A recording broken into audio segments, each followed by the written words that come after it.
श्री स्वामी समर्थ. स्वागत आहे तुम्हा सगळ्यांचं घरगुती गप्पा यूट्यूब चॅनलवरती. आजचा दिवस तुम्हा सर्वांना खूप छान आणि सुखासमाधानीचा जाऊ दे हीच मी स्वामी चरणी प्रार्थना करते. नवीन व्हिडिओला सुरुवात करण्या अगोदर तुम्ही जर माझ्या चॅनलला पहिल्यांदा बघत असाल तर चॅनलला लाईक शेअर सबस्क्राईब करा आणि कमेंटमध्ये श्री स्वामी समर्थ लिहायला अजिबात विसरू नका. आता येत्या 2 नोव्हेंबरला म्हणजेच कार्तिक एकादशीला, या कार्तिक एकादशीची सुरुवात ही 1 नोव्हेंबरला सकाळी 9:11 होणार आहे आणि समाप्ती ही 2 नोव्हेंबरला सकाळी 7:31 होणार आहे. त्यामुळे उदयतिथीनुसार कार्तिक एकादशी ही 2 नोव्हेंबरला आहे. कार्तिक एकादशी ही 2 नोव्हेंबरला म्हणजेच रविवारी असणार आहे. जे विष्णू भक्त आहे, संसारिक लोक आहेत, तर त्यांनी कार्तिक भागवती एकादशीचे व्रत करायचे आहे. आणि ही भागवत एकादशी म्हणजेच 2 नोव्हेंबरला रविवारी आलेली आहे. आणि जे ऋषीमुनी आहे, साधू संत आहेत, तर ते स्मार्त प्रबोधिनी एकादशीचे व्रत करणार आहे, म्हणजेच 1 नोव्हेंबरच्या दिवशीचे. हे व्रत 1 नोव्हेंबर म्हणजे शनिवारी असणार आहेत. कार्तिक एकादशीला प्रमोदनी एकादशी, देवउठण एकादशी किंवा बोधनी एकादशी असं देखील म्हणतात. या दिवशी भगवान विष्णू 4 महिन्याच्या योग निद्रेमधून जागे होतात आणि चातुर्मास हा समाप्त होतो. या दिवशी वारकरी संप्रदाय भाविक हे पंढरपूरला विठ्ठलाच्या दर्शनासाठी जातात. त्यामुळे या एकादशीला खूप महत्त्व आहे. या एकादशीचे व्रत केल्याने सर्व मनोकामना पूर्ण होतात आणि आपल्या जीवनामध्ये समृद्धी येते. या कार्तिक एकादशीचे व्रत केल्याने आपल्याला वर्षातील सर्व एकादशीचे पुण्यफळ प्राप्त होते. म्हणूनच या दिवशी अनेक जण उपवास करून भगवान विष्णूंची पूजा करतात. या दिवशी व्रत केल्याने सर्व पापांचा नाश होतो आणि आपल्या आयुष्यात सुख समृद्धी येते. जितके महत्त्व आषाढी एकादशीला दिले जाते तेवढेच महत्त्व या कार्तिक एकादशीला सुद्धा दिले जाते. या दोन्ही एकादशी वर्षातील सर्वात मोठ्या एकादशी जातात. धार्मिक दृष्टीने कार्तिक एकादशी ही अत्यंत महत्त्वाची तिथी असल्यामुळे या दिवशी स्नानाला विशेष महत्त्व दिले जाते. या दिवशी अनेक जण पवित्र गंगेवरती, तीर्थक्षेत्रावरती किंवा अनेक वारकरी पंढरपूरला जाऊन चंद्रभागेमध्ये स्नान करत असतात. त्या दिवशी पवित्र तीर्थक्षेत्रात स्नान करायला विशेष महत्त्व दिलेले आहे. असे म्हणतात की या दिवशी पवित्र तीर्थक्षेत्रात भगवान विष्णू आणि माता लक्ष्मी यांचा वास असतो. म्हणूनच या दिवशी पवित्र नद्यांमध्ये स्नान केल्याने त्यांचा आशीर्वाद हा आपल्याला प्राप्त होतो. आपल्या आयुष्यातील अनेक अडचणी, समस्या ज्या आहेत त्या दूर होतात. आपले मन, शरीर हे पवित्र शुद्ध होते. परंतु सर्वांनाच पवित्र गंगेवरती जाऊन स्नान करणं शक्य होत नाही. म्हणून तुम्ही कार्तिक एकादशीला एक वेळेस उपवास नाही केला तरी चालेल, पण आंघोळीच्या पाण्यामध्ये टाका ही एक वस्तू. या दिवशी ही वस्तू आंघोळीच्या पाण्यात टाकल्याने जीवनातील सर्व शत्रू नष्ट होतील, सर्व समस्या दूर होईल. फक्त एक दिवसात तुमची कोणतीही कठीणातील कठीण इच्छा ही पूर्ण होईल आणि कार्तिक एकादशीचे संपूर्ण फळ हे तुम्हाला प्राप्त होईल. पैसा, संपत्ती येण्याचे सर्व मार्ग हे मोकळे होतील. तर अशी कोणती वस्तू आहे जी तुम्हाला आंघोळीच्या पाण्यामध्ये टाकायची आहे, स्नान कधी करायचे आहे याबद्दल संपूर्ण माहिती आज या व्हिडिओमध्ये मी तुम्हाला शेअर करत आहे. त्यामुळे तुम्ही हा व्हिडिओ स्किप न करता पर्यंत नक्की पहा व चॅनलवरती नवीन असाल तर चॅनलला सबस्क्राईब करा आणि असेच माहितीपूर्वक नवनवीन व्हिडिओ पाहण्यासाठी बेल आयकॉनला क्लिक करा. म्हणजे जेव्हा केव्हा मी नवीन व्हिडिओ अपलोड करेल त्याचं नोटिफिकेशन हे सर्वात अगोदर तुम्हाला मिळेल आणि तुम्ही एक पण व्हिडिओ मिस करणार नाही. आज या व्हिडिओमध्ये मी जो तुम्हाला उपाय सांगणार आहे हा उपाय आपल्याला रविवारी करायचा आहे. रविवारी कार्तिक भागवत एकादशीच्या दिवशी करायचा आहे. तर या दिवशी सकाळी जेव्हा तुम्ही स्नान करणार आहात तेव्हा तुम्हाला आंघोळीच्या पाण्यामध्ये एक वस्तू टाकायची आहे. या दिवशी ब्रह्ममुहूर्तावर उठून स्नान करायला विशेष महत्त्व आहे. म्हणून तुम्हाला शक्य असेल तर रविवारी तुम्ही ब्रह्ममुहूर्तावर स्नान करा व त्या आंघोळीच्या पाण्यामध्ये ही एक वस्तू टाका. जर तुम्हाला ब्रह्ममुहूर्तावर शक्य असेल म्हणजेच सकाळी 4:30 वाजेपासून ते 5:30 वाजेपर्यंत हे स्नान करण्याचा जास्तीत जास्त प्रयत्न करा. कारण या वेळेला सर्व देवदेवता स्नान करत असतात. वातावरणामध्ये सकारात्मक लहरी या खूप जास्त प्रमाणामध्ये सक्रिय असतात. म्हणून या वेळेमध्ये आपण स्नान केले तर या स्नानाचे आपल्याला अनेक पटीने फायदे होतात. परंतु ब्रह्ममुहूर्तावर उठून तुम्हाला जर स्नान करणं हे शक्य होत नसेल तर जेव्हा केव्हा तुम्ही स्नान करणार आहात आंघोळ करणार आहात तेव्हा ही जी वस्तू मी तुम्हाला सांगणार आहे तर ती आंघोळीच्या पाण्यामध्ये घ्यायची आहे. घरातील अगदी लहान मुलांपासून ते मोठ्यांपर्यंत सर्वांनी हा जो उपाय आहे तोच करायचा आहे. आणि एकादशीचे व्रत सुद्धा घरातील लहान मुलांपासून ते मोठ्यांपर्यंत सर्वांनीच करायचे आहे. जर तुम्हाला कोणत्याही कामामध्ये यश मिळत नसेल, कोणतीही गोष्ट ही तुमच्या मनासारखी घडत नसेल, प्रामाणिकपणे कष्ट करून आणि मेहनत करूनही जर तुम्हाला अपयशाचा सामना करावा लागत असेल, तुमच्या कोणत्याही इच्छा मनोकामना या पूर्ण होत नसेल, किंवा तुमच्या आयुष्यामध्ये सतत संकट, अडचणी, थळे येत असतील, मनासारखं यश तुम्हाला मिळत नसेल, किंवा तुम्हाला सतत पैशाच्या आर्थिक अडचणी येत असतील, तर सतत तुम्हाला इतरांकडून उसने पैसे घेण्याची वेळ येत असेल, किंवा तुमच्या जीवनामध्ये एखादा शत्रू असेल, शत्रू हा गुपित असेल, किंवा शत्रूचे नाव तुम्हाला माहीत असेल, शत्रू तुमच्यावरती गुप्त वार करत असेल, किंवा समोरून तुम्हाला त्रास देत असेल, शत्रूमुळे तुमचं नुकसान होत असेल, तुमच्या आयुष्यामध्ये अडचणी येत असेल, तर तुम्ही हा उपाय नक्की करा. हा उपाय केल्याने जीवनातील सर्व समस्या ज्या आहेत तर त्या दूर होतील. तसेच जर तुम्हाला नजर बाधा झालेली असेल, जर दोष लागलेला असेल, तर अशा वेळी आपल्यामध्ये अनेक बदल जे आहेत ते घडत असतात.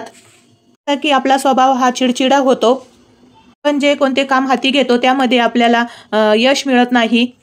आपण सतत वाईट विचार करत असतो.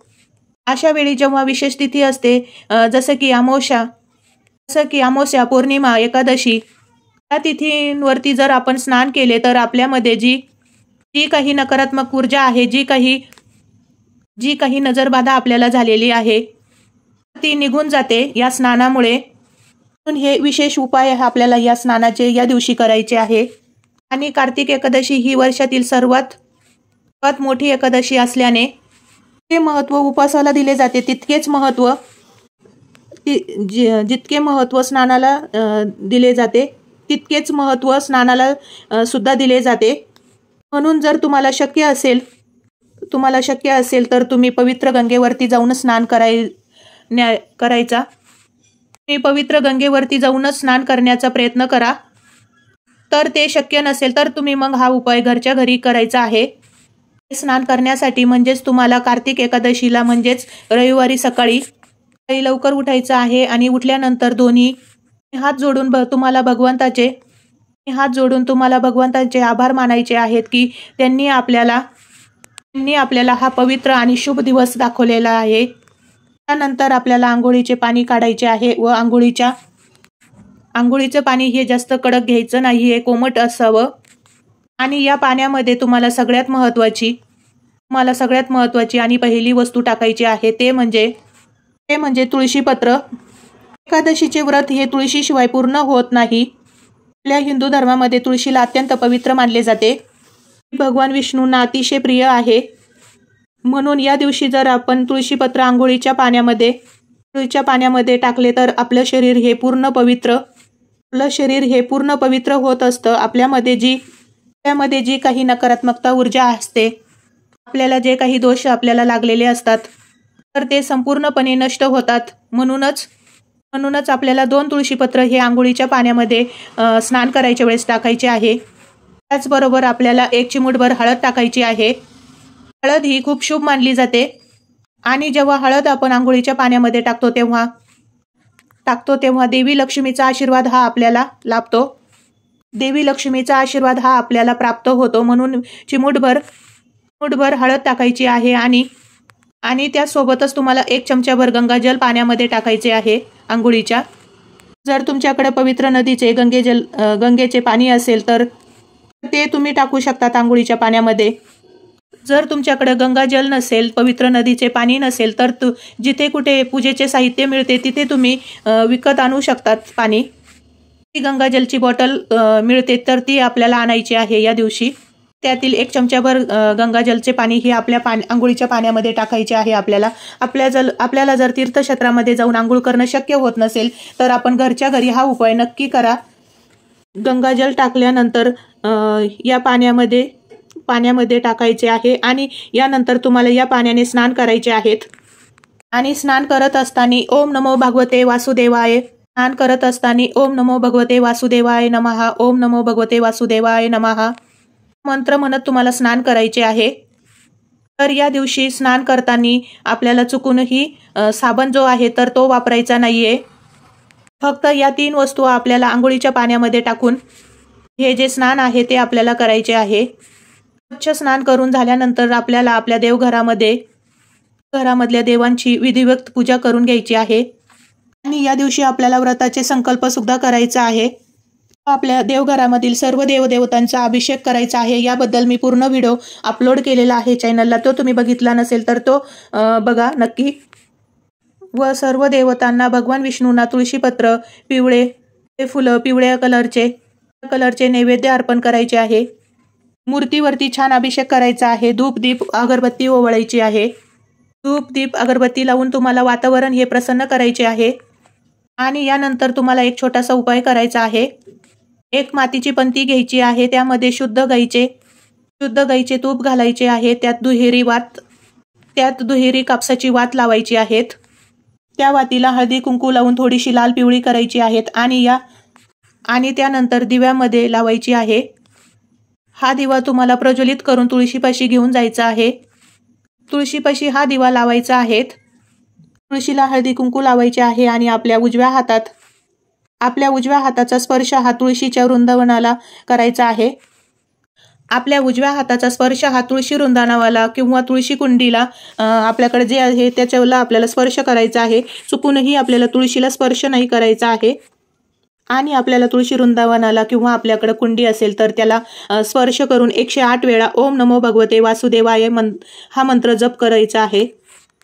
हा 108 वेळेस मंत्र करून झाल्यानंतर आपल्याला 11 वेळेस तुळशीला प्रदक्षिणा करायची आहे. आणि प्रदक्षिणा करताना सुद्धा आपल्याला ओम नमो भगवते वासुदेवाय नमः हा मंत्राचा जप करत राहायचा आहे. हे सर्व करून झाल्यानंतर आपल्याला तुळशी समोर दोन्ही हात जोडून आपल्या मनातील इच्छा व्यक्त करायची आहे. असं म्हटलं जातं की कार्तिक एकादशीला जर आपण तुळशीपाशी दिवा लावून या मंत्राचे पठण केले तर आपली प्रत्येक इच्छा ही पूर्ण होते. आपल्या आयुष्यात अनेक सकारात्मक बदल जे आहे ते घडत असतात. म्हणून तुम्ही हा एक उपाय सुद्धा कार्तिकी एकादशीला नक्की करा. करायचा आहे. हा मंत्र इतका प्रभावी आहे की या मंत्राचे पठण केल्याने भगवान विष्णू आणि माता लक्ष्मी ही आपल्यावरती प्रसन्न होतात. आपल्या आयुष्यातील सर्व अडचणी ह्या दूर होतात. म्हणून तुम्हाला रविवारी कार्तिक एकादशीला पद्धतीने स्नान करून असा हा दिवा तुळशीपाशी लावायचा आहे आणि या मंत्राचं पठण तुम्हाला करायचं आहे या दिवशी. तर ही अत्यंत महत्त्वाची माहिती ही तुमच्यापर्यंत शेअर करायची होती मला. व्हिडिओ तुम्हाला जर आवडला असेल तर लाईक करा. चॅनलवरती नवीन असाल तर सबस्क्राईब करा आणि हा व्हिडिओ आपल्या मित्रपरिवारांसोबत जास्त शेअर करा. चला तर असाच एक नवीन व्हिडिओ भेटूया पुढच्या एका नवीन व्हिडिओमध्ये. तर मग शेअर करा. चला तर मग भेटूया पुढच्या एका नवीन व्हिडिओमध्ये. श्री अवधूत चिंतन, श्री गुरुदेव दत्त, श्री स्वामी समर्थ.